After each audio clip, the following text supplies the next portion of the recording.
Всем привет и добро пожаловать на мой YouTube канал. Меня зовут Михаил Непомнящий, я веб-разработчик, и сегодня мы говорим про Next.js, а конкретно как сегодня нам предлагается работать с поисковыми формами. Мы посмотрим на новый компонент формы, как его можно использовать в своих приложениях, посмотрим на работу с get-параметрами, как, опять же, в последних версиях Next.js это происходит, и на пару других новых возможностей, которые предоставляет нам React 19. У меня свежая установка Next.js 15 версии, 15.2, и по сути ничего больше нету, мы все будем создавать вместе с вами. И у нас будет страничка, которая будет получать посты, посты она будет получать на базе поискового запроса, если поискового запроса нет, мы будем получать список всех постов. Для постов мы будем использовать JSON placeholders, какой-то стилизации особой делать мы тоже не будем. Базовый вариант использования компонента формы выглядит следующим образом. Мы помимо серверных экшенов можем передавать сюда просто строку. И эта строка предполагает конкретный адрес. Автоматически, если это другая страница, у нас произойдет редирект, откроется другая страница. Если это текущая страница, у нас добавится get-параметры. Get-параметры в любом случае к этому адресу будут добавляться. Соответственно, здесь есть пример, как это будет выглядеть. Сам набор get-параметров происходит за счет инпутов и тех имен, которые мы указываем. Называется query, используем query. Называется title и здесь, и через равно мы получаем то значение. Сами get-параметры используются следующим образом. Нам предлагается использовать search-params, который у нас компонент и так может на странице получать. И он имеет следующий тип. Сегодня это promise, который может быть просто строкой, может быть, соответственно, массивом строк, либо undefined по любому ключу. И теперь, так как это promise, мы должны его дожидаться. Это может быть внешняя функция, либо мы можем самостоятельно ее написать. И уже с этими params что-либо делать. В данном случае используется query. Давайте с этого и начнем. Я создам папку, которая будет называться посты. И в ней у меня будет page.tsx. Как для любой страницы я буду создавать асинхронную функцию, возвращать ее по умолчанию, и что-то здесь будет происходить. Начнем мы с того, что утащим ту форму, которая нам предлагается в самом начале, и главное, мы возьмем ее импорт, потому что по подсказкам мы импорта тоже не получим. Вернемся и проверим. Если я пробую сделать через подсказки, здесь нету нужного мне компонента, поэтому я иду назад и копирую его отсюда, он слишком новый. Вот таким вот образом. Комментарий мне, конечно, не нужен. Для названия я буду использовать не query, а использую title. И я буду использовать текущую страницу, на которой нахожусь. В моем случае это будет posts. Я не хочу делать редирект, меня устраивает, где я сейчас есть. Ну и вместо submit я буду использовать search. Далее скопируем search params, которые нам также предлагается использовать для работы с get параметрами. Ну и будем получать наш title через использование await. Search params, так как это await, я все-таки дождусь его вот таким вот образом и достану оттуда title. И в противном случае я могу также сказать, что по дефолту это будет пустая строка, если вдруг там не пришло ничего. У меня будет base URL на JSON placeholders, будет функция получения конкретных значений, а также еще отдельный helper, которому, конечно, тоже не место в этом файлике, но для простоты все будет здесь.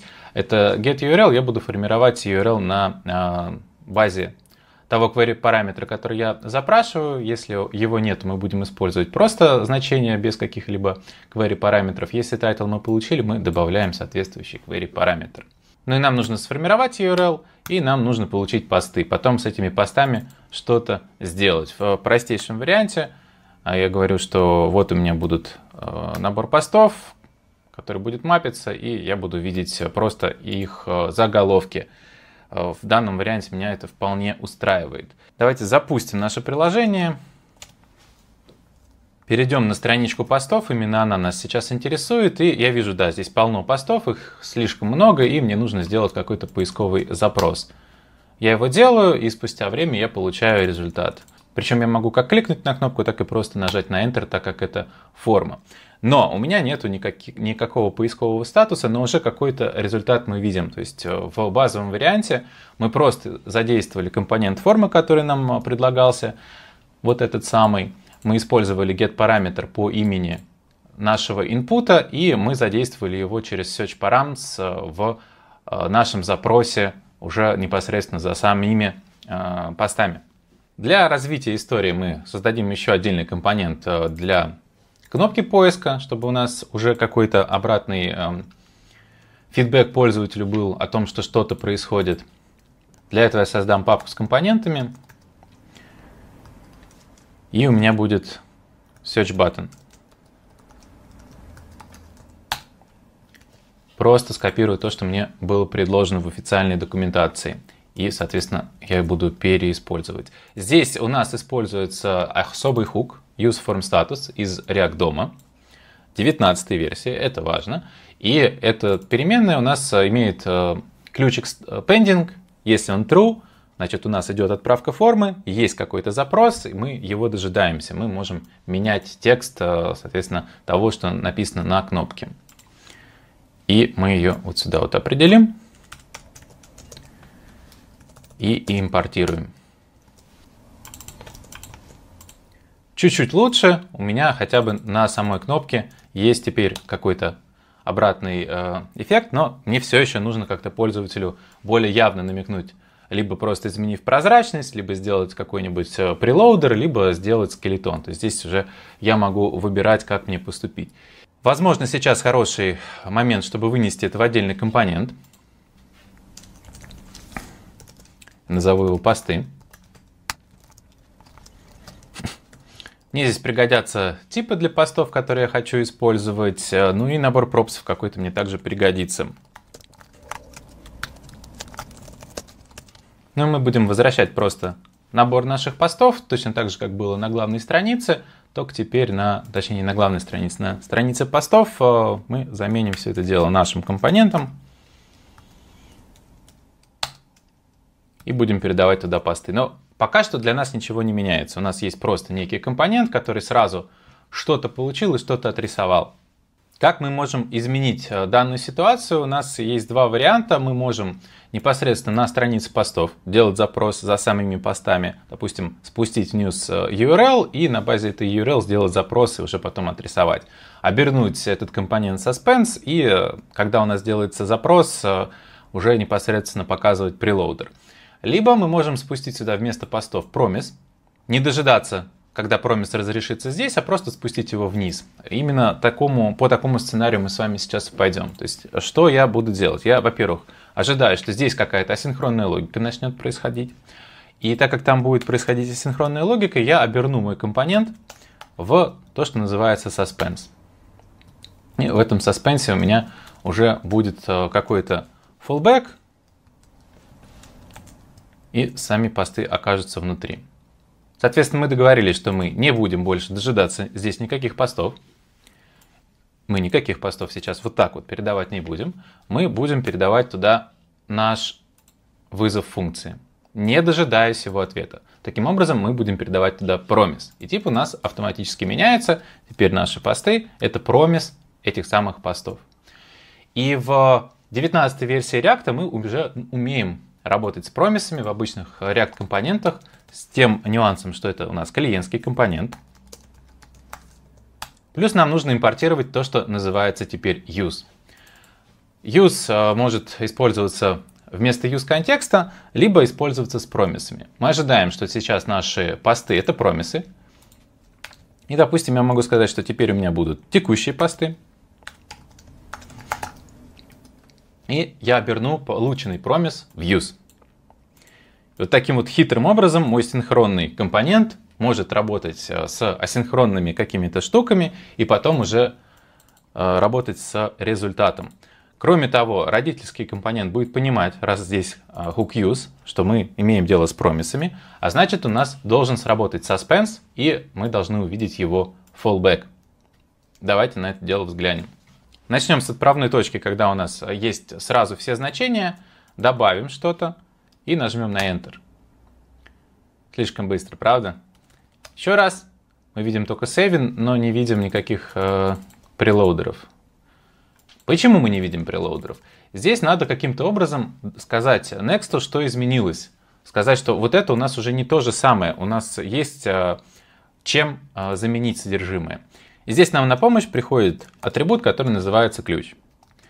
Нам нужно передать некое уникальное значение, на базе которого мы будем понимать, что что-то здесь поменялось.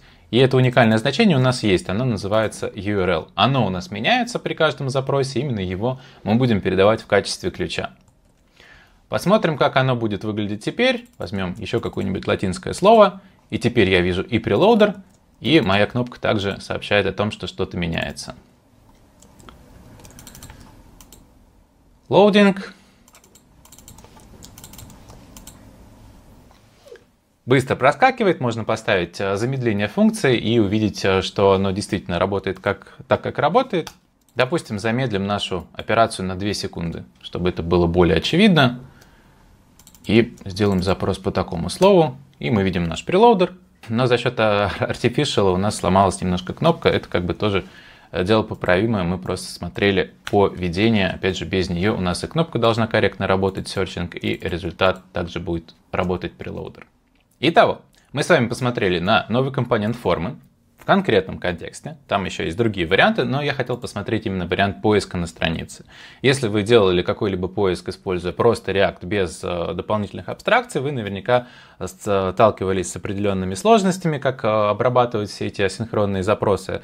Наверняка пользовались юз-эффектом, а здесь у нас подход совершенно другой. У нас форма отвечает за то, чтобы пробрасывать что-то в get-параметры. У нас есть отдельная абстракция, которую наша страница автоматом получает для работы с get-параметрами, и она имеет определенный тип. Мы можем асинхронно получать значения get-параметров и обрабатывать их. Ну и дальше мы уже вольны решать, на самом сервере делать запрос, либо создавать функцию на запрос и пробрасывать ее дальше на клиентские компоненты. Если мы как клиентский компонент используем Promise, нам нужна функция use, доступная в 19 версии React, и таким образом мы можем обработать Promise и уже потом по его получению что-либо отрисовать. При этом, если у нас идет работа с промисами на клиентском компоненте, мы должны обернуть все это дело в suspense с каким-либо фоллбеком. Здесь, опять же, мы вольны поиграться с различными прелоудерами, скелетонами и так далее. Но чтобы у нас было понимание того, что get-параметры поменялись, и мы могли обратную связь пользователю дать, мы использовали key с уникальным значением, в нашем случае это был URL. Но опять же, мы посмотрели на абстракцию для кнопки поиска, и мы использовали новый хук useFormStatus, который идет из библиотеки React DOM. Вот такая вот новинка в мире Next.js. Возможно, я что-то упускаю, и есть более удобные подходы для поиска по текущей странице. Поделитесь своим опытом, может быть, вы предложите альтернативные варианты, и, может быть, скажете, что да, штука интересная, и вы будете использовать ее в своих проектах. На этом на сегодня все. Напомню, что меня зовут Михаил Непомнящий. До встречи в следующих видео. Всем пока!